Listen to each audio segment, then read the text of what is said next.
Peggy 18.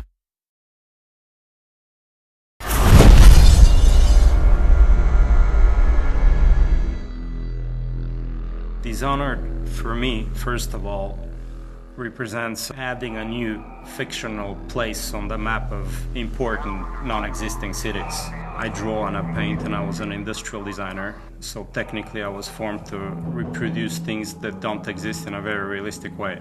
And my tools are mainly light, architecture, and composition. So science fiction cities are my specialty. Industrial designers are again formed and trained to create things that don't exist and to make them appealing. And industrial design in itself is fiction. I specialized in advanced prototypes for non-existing cars, which are absolutely dream objects. And that's why the training is very useful.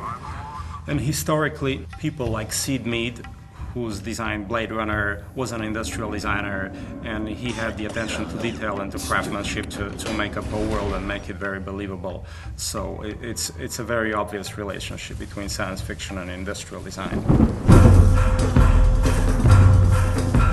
So in Dishonored, you play a supernatural assassin in a steampunk city called Dunwall. And the game has what I would describe as a non-photorealistic art style, led by Sebastian Maton and Victor Antonov. When we first started the project, Raph and I kept saying, this is London 1666. It was the last year of the plague and the year of the Great Fire. The city of London at that point is pivotal to the world and pivotal to history. The early creative influences were historical architectural pictures of London and maps of London. Start with a location. Where is this taking place? All kinds of representations from different artists, painters, photographers, and filmmakers. As a visual designer, Victor works kind of like a historian. He really proceeds with what-ifs scenarios. So, okay, what if instead there was this event happen in history? We looked at specific rooftops, specific smokestacks, and facade ornaments that were very specific only to London and to no other city. When the first design come back is that it looks very real, even though it's not, but it's kind of believable because our brain kind of processes it in a way which just looks like, oh wow, that looks like a place that could exist. And that's why I think his methodology is so powerful to people. On a étudié en gros les fogs, la nuit, la pluie, les skies qui sont très bas en fait et qui pèsent sur l'expérience du joueur. C'était vraiment une approche qu'on avait de ne pas faire un jeu où il fait soleil, très beau. C'est comment infiltrer la lumière, donc c'est tout ce qu'on a étudié en allant à Londres. Et ensuite pour le retranscrire dans le jeu, il a fallu faire un petit peu de développement technique pour essayer de modifier la façon dont réagit la lumière avec les éléments du jeu vidéo, c'est-à-dire dans le brouillard, si on peut faire des haze et faire bloomer nos lights. C'est un bon setup pour un jeu vidéo et c'est une ville qui comporte une rivière, donc c'était très important pour nous, pour les missions qu'on fait dans notre jeu. En fait, on n'a pas l'approche classique du jeu vidéo. On a vraiment voulu revenir à des bases classiques d'art pur, c'est-à-dire les références qu'on a, elles n'ont rien à voir avec... on ne fait pas de recherche sur Google, on ne cherche pas à faire de choses génériques, on veut vraiment créer quelque chose d'unique.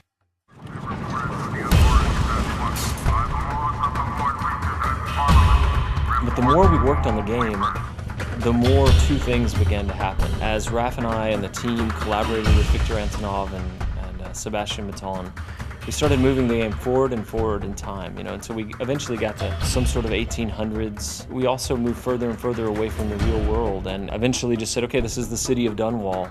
We were somewhere in this time period where there's a lot of technology, but there's a lot of mechanical technology going on. So we based everything on suspension, steam, and basic fuel. We wanted to bring some rock and roll into that and some modern elements. So we started adding more science fiction element, pulling it forward in time and including technologies from probably mid-19th century. So this was just one foundation, one layer. Up on this layer we built what happened to the city 30 years later, 70 years later, etc. Technology and the machines in Dishonored have a specific narrative function. They tell the story of the ruler of the country who has a flair for industrial design and progress. So he's building bridges and buildings and fences and devices to modernize the city and to crush and oppress people as well.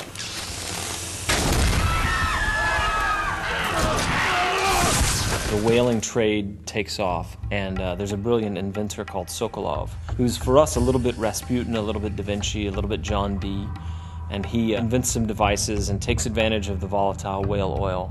And then the oppressive government begins to use those devices against the people as a sort of security layer. The whale oil industry in Dishonored is manifested and represented through visual elements and design elements like ships and boats. And all that suggests that the world is bigger than the city, and you have an ocean, and you have foreign different lands, and maybe colonies. So you have these mysterious ships bringing these strange animals because they're not regular whales, they're Dunwall whales. So you see them through harbors and rivers and through the coast, and the whale ships expand the scope of the city. The characters and the character design in Dishonored are no different than the architectural design or the design of the light. We wanted to get into the identity of these characters. We looked into British morphology. How are the eyes set? How's the nose? How's the skin? Play with the grotesque and with the beautiful, and we stylize this into a variety of very real faces that have a backstory and a meaning to them. On a travaillé avec des gens un peu à travers toute l'Europe et qui étaient vraiment des spécialistes en fait de l'anatomie pour essayer de ne pas perdre l'intention qu'on avait mis dans les visuels au départ. Et on a pris des gens qui étaient spécialisés par exemple dans les silhouettes et dans les vêtements, dans la découpe des plis, la façon dont travaille un jean ou un pantalon. On ne voulait pas justement que ça ressemble à des personnages de jeux vidéo avec des jambes en tube et quelques polygones pour donner de l'effet ou juste des shaders. C'est-à-dire qu'on vraiment travaille la silhouette, c'est-à-dire que nos personnages, on a une approche de loin parce que c'est un jeu de combat, donc on détecte les personnages de loin. Et on a besoin aussi d'avoir un fort caractère quand ils sont très près. Ce qui rend vraiment les personnages de Dishonored uniques, c'est le fait qu'on a voulu les typer dès le début. En fait, on est parti dans cette stylisation. Et par exemple, au niveau des proportions, si je repense au City Guard, en fait, qui est un combattant, on n'a pas hésité à lui grossir les mains, à réduire sa boîte crânienne, pour vraiment qu'il ait le physique qui reflète ce qu'il fait dans le jeu.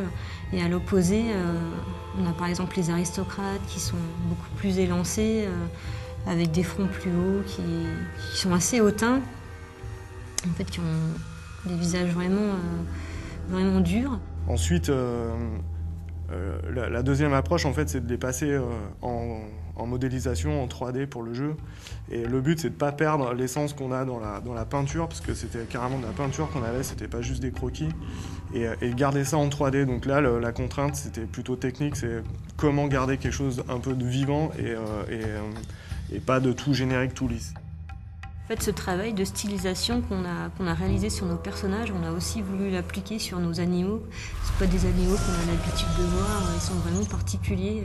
Et là, j'ai en tête l'exemple du Wolfhound, où justement, on a pris un chien, mais on l'a mélangé aussi avec un peu de crocodile, un peu de girafe, pour le rendre vraiment unique et qu'il y ait un côté fantastique dans notre univers. On a fait une silhouette très forte, il se déplace vraiment d'une manière très particulière.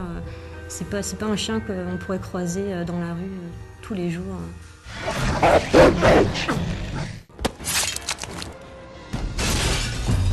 I want the Dishonored world to leave a souvenir and a memory in the player, as if they had really been to this place and it moved them. And I hope it would stay in fiction as one of the places that will give people goosebumps and shivers.